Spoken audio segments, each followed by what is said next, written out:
وعلی آلہ وصحبہ واہل بیتہ وسلم۔ فرمایا لوگوں عین ممکن ہے، ایک بندہ ایک نہیں، دو نہیں، 10 20 نہیں، 30 40 50 نہیں، کائنات کے امام فرماتے ہیں ایک بندہ عین ممکن ہے 60 سال نماز پڑھے۔ کتنے سال؟ 60 سال نماز پڑھے۔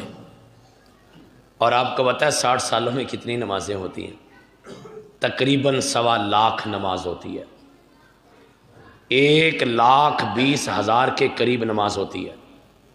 اور کائنات کے امام کی بات سنی اور کلیجہ ہل جائے۔ فرمایا عین ممکن ہے ایک بندہ 60 سال نماز پڑھے، لیکن 60 سالوں کی ایک نماز بھی اللہ کے دربار میں قبول نہ ہو۔ صحابہ پریشان ہو گئے۔ کائنات کے امام اس کی کیا وجہ ہے؟ وجہ سنیے۔ اللہ کے پیغمبر فرماتے ہیں وجہ یہ ہے یتم الرکوع ولم یتم السجودہ، رکوع تو پورا کرتا ہے، سجدہ پورا نہیں کرتا۔ سجدہ تو پورا کرتا ہے، یتم السجودہ ولم یتم الرکوع، لیکن رکوع پورا نہیں کرتا۔ قیام اچھا نہیں ہے، تشہد اچھا نہیں ہے، قعدہ اچھا نہیں ہے، جلسہ اچھا نہیں ہے۔ اللہ کے پیغمبر علیہ الصلوۃ والسلام فرماتے ہیں ایسی نمازیں بندہ 60 سال بھی پڑھتا رہے تو اللہ کے دربار میں نماز قبول نہیں ہوتی۔ حضرات غور کریے، ہم کیسی نمازیں پڑھ رہے ہیں؟ ذرا ایمانداری سے بتائیے گا،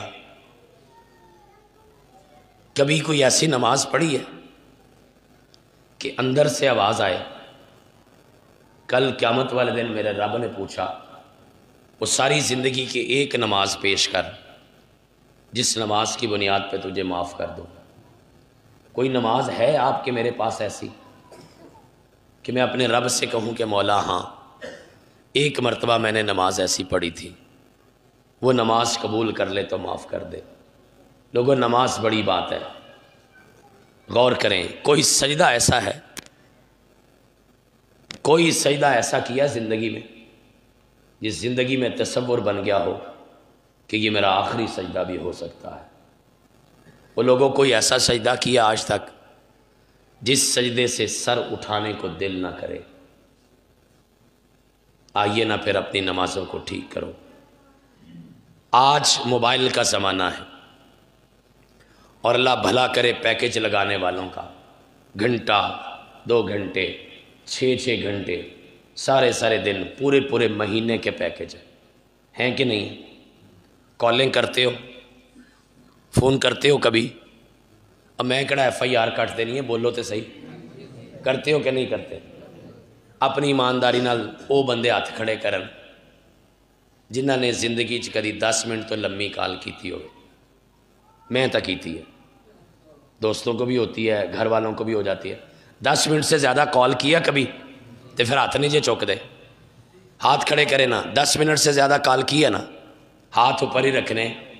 اج میں بھی تھوڑی پریکٹس کروا کے جانا ہے، میرا بھی ہاتھ اوپر ہی ہے۔ 10 منٹ سے لمبی کال آپ نے بھی کی ہے، میں نے بھی کی ہے۔ اگلی بات بڑی خوبصورت ہے، جن نے زندگی کدی 10 منٹ دا سجدہ کیتا ہے وہ اتنا رکھے تے باقی تھلے کر لو۔ سارے ہاتھ نیچے چلے گئے۔ اور ساری دنیا سے باتیں کرتے ہو اور رب سے 10 منٹ کی بات نہیں کی کبھی؟ وہ میرے رب کو فون کرنے کا آپ کے پاس ٹائم نہیں ہے، وہ تو آپ کو روزانہ 3 مرتبہ فون کرتا ہے، آپ کال نہیں اٹھاتے۔ سنیے علماء کرام سے، ہر رات کے آخری پہر 3 کالیں کرتا ہے، ہر ایک کو کرتا ہے۔ اور کبھی آدھی رات کے وقت آنکھ کھلے نا، آج کے بعد اپنے آپ کو بات سمجھانا کہ میں نہیں اٹھا، میرے رب نے مجھے اٹھایا ہے۔ اور پھر کبھی وضو کر کے نا مصلی پہ کھڑے ہو جانا، 2 رکعت پڑھ لینا، اللہ کی قسم ساری جہان کی قیمت سے زیادہ قیمت پڑ جائے گی۔ اور آسمان والا کہتا ہے اپنے نبی کے ذریعے، من توضا فاحسن الوضوء، جس نے وضو کیا اور اچھے طریقے سے وضو کیا۔ اچھا، آج آپ کو وضو کے بارے میں ایک بڑی پیاری بات بتاتا ہوں۔ ایک کرامچ کدی ماما پہنوں زیور پاندیا ویکھیا جی؟ میں نے تو دیکھا۔ تسی نہیں مننا اج تے میں ساریاں منا کے جانیاں۔ ویکھیا گھر کدی کسی نے زیور پاندیا؟ ہماری مائیں بہنیں پہنتی ہیں نا، اللہ ان کو بھی سلامت رکھے، ان کے زیور بھی سلامت رکھے، ان کو حیا کا زیور بھی عطا کر دے۔ آرام سے نکالتی ہیں، صاف کرتی ہیں، پھر آرام آرام سے پہنتی ہیں۔ ایسے ہی پہنتی ہیں نا؟ میری ماں بہن بیٹی سن رہی ہوگی تو اس کو زیادہ سمجھ آئے گی۔ بڑے آرام آرام سے زیور پہنتی ہیں۔ آپ کو ایک بڑا خوبصورت بات بتا کے جاؤں۔ یہ وضو کیا ہے؟ یہ جنت کا زیور ہے۔ میں نہیں کہہ رہا، حدیث کہتی ہے یہ جنت کا۔ آئندہ جب وضو کرنا نا تو اپنے آپ کو سمجھانا کہ میں جنت کا زیور پہن رہا ہوں، پھر دیکھنا وضو کرنے کا مزہ آئے گا۔ یہ میں جنت کا زیور پہن رہا ہوں۔ اللہ آپ ہم سب کو جنت کے زیور عطا فرمائے۔ من توضا فاحسن الوضوء، جس نے وضو کیا اور چنگے طریقے سے کیا، ثم صلی رکعتین، پھر کتنی رکعتیں پڑھی؟ 2۔ یہ سارا جو پروسیس ہے نا، اس میں 10 منٹ نہیں لگتے۔ وضو کرو اچھے طریقے سے کرو، 5 منٹ لگ جائیں گے۔ 2 رکعتیں نماز پڑھو اچھے طریقے سے پڑھو، 5 منٹ لگ جائیں گے۔ 10 منٹ میں اللہ کے پیغمبر فرماتے ہیں وہ بندہ بھی سلام نہیں پھیرتا، وجبت لہ الجنت، اس کے لیے اللہ کی جنت واجب ہو جاتی ہے۔ کبھی رب سے سودا تو کرو، کبھی رب سے ٹھیکہ تو مارو۔ ساری دنیا کے سودے کیے، کپڑے خریدے، جوتے خریدے، زمینیں خریدی، کاروبار کیا، سبزی ویکھ ویکھ کے خریدی، لیکن رب سے سودا کبھی نہیں کیا۔ کہا 2 رکعتیں پڑھے، آسمان والا اتنا راضی ہوتا ہے، اس کی زندگی کے سارے گناہ معاف کر کے اس کو جنتوں میں داخل کر دیتا ہے۔ حضرات، میری گفتگو کے 2 حصے مکمل ہو گئے۔ پہلے حصے میں بتایا کہ نماز لازمی پڑھنی ہے، چھٹی کوئی نہیں، اور دوسرے حصے میں بتایا کہ نماز پڑھنی ہے تو پوری پڑھنی ہے، سجدہ پورا، رکوع پورا، قیام پورا، تشہد پورا، سونے طریقے سے پڑھنی ہے۔ اور تیسرا اور آخری حصہ اور اس سے اگلا حصہ وہ یہ ہے کہ نماز کھوب کے پڑھنی ہے۔ میں نے یہ جان بوجھ کے لفظ بولا ہے، پنجابی کا کھلا ڈلا لفظ ہے، سمجھ آ گئی ہوئے گی۔ نماز دل لا کے پڑھنی ہے۔ نماز کیا ہے؟ ہم کہتے ہیں شاید کھڑے ہو کے، ایک ایکسرسائز کا نام نماز ہے۔ دماغ کی بھی نماز ہوتی ہے، آنکھوں کی بھی نماز ہوتی ہے، کانوں کی بھی نماز ہوتی ہے، زبان کی بھی نماز ہوتی ہے، ہاتھوں کی بھی نماز ہوتی ہے، پاؤں کی بھی نماز ہوتی ہے۔ انگ انگ نماز پڑھتا ہے جو مسلمان کی نماز ہوتی ہے۔ ایسی نماز پڑھو نا، اور نماز پڑھو کہ نماز پڑھ رہے تھے اور جسم میں تیر لگ گیا۔ صحابی رسول ہیں، مسلمانوں کا لشکر ہے، رات کا پہرا دے رہے ہیں، 2 بندوں کی ڈیوٹی لگی، آپ پہرا دیں گے۔ اللہ والوں کی نا سوچ ہی بڑی پیاری ہوتی ہے۔ دونوں آپس میں بات کرتے ہیں، یار دونوں جو جاگتے رہیں گے، چلے ایک آرام کر لے، آدھی رات وہ جاگ لے، آدھی رات دوسرا جاگ لے گا، ٹھیک ہے، یہ طے ہو گیا، ایک سو گیا۔ آگے سنیے، یہ جو جاگ رہا تھا نا، پہرا دے رہا تھا، اس نے اس سے بھی اچھی بات سوچی۔ اس نے کہا یار جاگنا تو ہے ہی ہے، قسمت والوں کو جاگنا نصیب ہوتا ہے، ساڑی تو نیند ہی نہیں نہ پوری ہوندی۔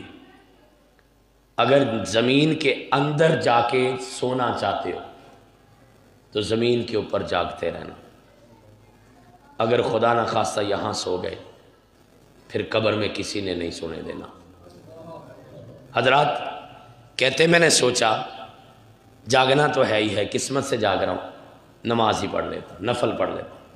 نفل شروع کر دیے، سامنے دشمن کو پتہ چل گیا کہ یہ مصروف ہو گیا۔ دشمن کو بھی پتا تھا کہ نماز ہے، اب سب سے زیادہ مصروف ہے، اس نے تیر مارنا شروع کر دی۔ 1 2 3 4 1 درجن کے قریب تیر اس کے جسم میں لگے. اے سوئی چب جائے نا تو اللہ دی قسم آدھا گھنٹہ سکون نہیں آتا. اور اس کے جسم کے اندر تیر لگا ہے. اے کچا ناخن کٹ جائے نا تو بندے دی طبیعت خراب ہو جاتی ہے. آدھے سر کو درد ہو جائے تو نماز نہیں پڑھنے کو دل کرتا. کیا لوگ تھے جسم میں تیر لگے ہیں، نماز پڑھ رہا ہے، خون نکلا. خون اتنا ہے کہ زمین پہ گیا، زمین سے آگے گیا. وہ صحابی پاس سویا ہوا تھا، اس کے پاؤں کو لگا، وہ جاگ گیا. اس نے دیکھا یہ تو خون ہے، حیران ہوا. اپنے بھائی کی طرف دیکھا، کہتے اللہ تیرا بھلا کرے، تیرے جسم میں تیر لگے ہوئے ہیں اور تو نماز پڑھے جا رہا ہے. اس نے نماز نہیں توڑی. حالانکہ اجازت ہے، مسئلہ ہے کہ اگر کوئی ایمرجنسی بن جائے تو نماز توڑی جا سکتی، لیکن اس نے نماز نہیں توڑی. اللہ والوں کے کام بڑے نرالے ہوتے. سلام پھیرا. یہ جو بعد میں جاگا تھا نا صحابی، یہ اس کو کہتا ہے بھائی صاحب تیرے جسم میں اتنے تیر لگے ہیں، خون نکلا ہے، انگ انگ زخمی اور چھلنی ہوا ہے، اور تو نے سلام کیوں نہیں پھیرا؟ اگلی بات سنیے گا. کہنے لگا پیارے بھائی اللہ سے ملاقات کر رہا تھا، اللہ کی قسم پتہ ہی نہیں چلا کہ جسم میں تیر لگا کہ نہیں لگا. اللہ ہمیں بھی ایسی نماز نصیب فرما. عبداللہ رحمۃ اللہ علیہ فرماتے ہیں میں چھوٹا تھا، اپنے گھر میں ایک دن کھیل رہا تھا اور میں نے دیکھا کہ بوڑھی اماں نماز پڑھ رہی ہے. میں جا کے پاس کھڑا ہو گیا. یہ اپنے بچوں کو دیکھا ہوگا، کوئی نماز پڑھ رہا ہو نا تو بچے پاس آ کے اسی طرح نماز پڑھنے لگ جاتے. کہتے میں بھی اپنی بوڑھی اماں کے پاس چلا گیا، لیکن میں نے جا کے دیکھا اماں سجدے میں ہے اور اماں کے پاؤں کے ساتھ ایک بچھو ہے. آپ اور میں دیہاتوں کے لوگ ہیں، ہمیں پتہ ہے بچھو کا، پتہ ہے نا، بڑا زہریلا ہوتا ہے. اللہ تعالیٰ ہر قسم کے بچھو سے محفوظ فرمائے. کچھ انسانوں میں بھی ہوتے ہیں. ڈنگ مار رہا ہے ماں کو، ماں نماز پڑھ رہی ہے. میں نے سوچا ماں نماز توڑ دے گی. چھوٹا بچہ تھا، ڈر گیا، آگے نہیں ہوا کہ مجھے ہی نہ کاٹ جائے، لیکن دیکھتا رہا. ماں نے نماز توڑنا تو بڑی دور کی بات ہے، ماں نے پاؤں بھی نہیں ہلایا. میں حیران ہوا تھا، دیکھتا رہا. جب ماں نے سلام پھیرا نا تو میں نے آگے بڑھ کے کہا اماں ساری نماز میں بچھو تجھے ڈنگ مارتا رہے، تو نے سلام ہی نہیں پھیرا. ماں نے کہا پتر ادھر میرے پاس آ. مجھے جھولی میں بٹھایا، میرے سر پہ ہاتھ پھیرا اور ایک بات بتائی. جو بات میں نے آپ کو بتانی ہے، سارا واقعہ اس لیے سنایا. جھولی میں بٹھایا، سر پہ ہاتھ پھیرا اور کہا پتر ایک گل سکھ لے، جدو رب دا کام کریے نا پھر اپنا کام نہیں کریدا. کبھی ایسی نماز پڑھی ہے؟ ہماری تو ساری باتیں ہمیں نماز میں یاد آتی. سر ہمارے تو بال ہی نہیں سیدھے ہوتے، ساری نماز میں بال ہی سیدھے کرتے رہتے. یہ داڑھیوں والوں کی داڑھیاں نہیں صحیح ہوتی، ساری نماز میں داڑھیوں سے کھیلتے رہتے. یہ ہمارے کپڑے نہیں سیدھے ہوتے، سجدے سے اٹھتا ہے کپڑا سیدھا کرتا ہے، رکوع جاتا ہے کپڑے سیدھے کرتا ہے. ہمیں تو ساری خارشیں نماز میں ہوتی ہیں، ہماری تو ساری توجہ کام ہی نماز میں آتے ہیں. اور انہوں نے کیسی نماز پڑھی ہے.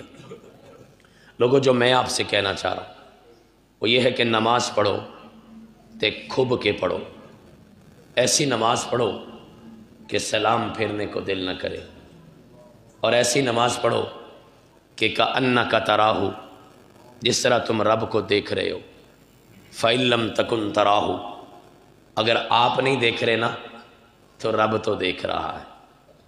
میں بڑا معذرت خواہ ہوں، میں کھل ڈل کے آج بات نہیں کر سکا، لیکن باتیں میں نے ساری کر دی. آواز میری آپ تک پہنچی ہے، ساری تقریر سمجھ نہیں آئی. آخری بات جھولی میں ڈال کے لے جاؤ، اللہ کی قسم آج کے بعد نماز کا سواد آ جائے گا. علی المرتضیٰ رضی اللہ تعالیٰ عنہ سے کسی نے پوچھا علی نماز کس لیے پڑھتے ہو؟ توجہ ہے، بات کی سمجھ آ رہی ہے؟ بات بڑی قیمتی ہے تو میں ہر ایک نو دس کے جانی انشاءاللہ۔ کہتے علی نماز کیوں پڑھتے ہو؟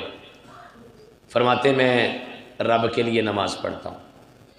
اچھا، سوال کرنے والا بندہ دوسرا سوال کرتا ہے، کہتا ہے کبھی اس رب کو دیکھا ہے جس کی نماز پڑھتے ہو؟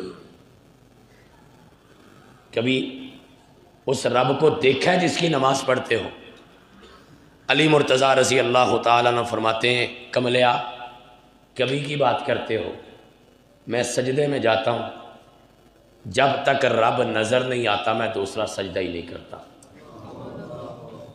کوشش کرو کسی سجدے میں آپ کو مجھے بھی رب نظر آ جائے، میری زندگی کا مل پڑ جائے۔ اللہ آپ کو مجھے ہماری نسلوں کو نمازی بنائے۔ ہمارے میزبانوں کا شکریہ ہے، پیارے عبدالرشید بھائی کا شکریہ ہے، عظیم بھٹی صاحب کا شکریہ ہے، آپ تمام دوستوں کا شکریہ ہے، اور معذرت بھی ہے گلا زیادہ ساتھ نہیں دیا۔ اتنے پر اکتفا کرتا ہوں، اللہ جو سنا سنایا ہے عمل کی توفیق عطا فرمائے۔ انشاءاللہ ادھار رہا 3 اپریل کو سلفی صاحب کے پاس اس مسجد میں بھی آؤں گا انشاءاللہ، آج دا ادھار لان آواں گے انشاءاللہ۔ دعا کریں ہم جب چلے جائیں ہماری اولادیں یہاں پہ بیٹھیں، دعا کریں ہم جب قبروں میں ہوں ہماری اولادیں نماز پڑھتی رہیں، دعا کریں ہم جب اس دنیا میں نہ رہیں ہمارے بچے اللہ کے دین کا کام کرتے رہیں۔ اقول قولی ھذا استغفر اللہ لی ولکم ولسائر المسلمین وآخر دعوانا ان الحمدللہ۔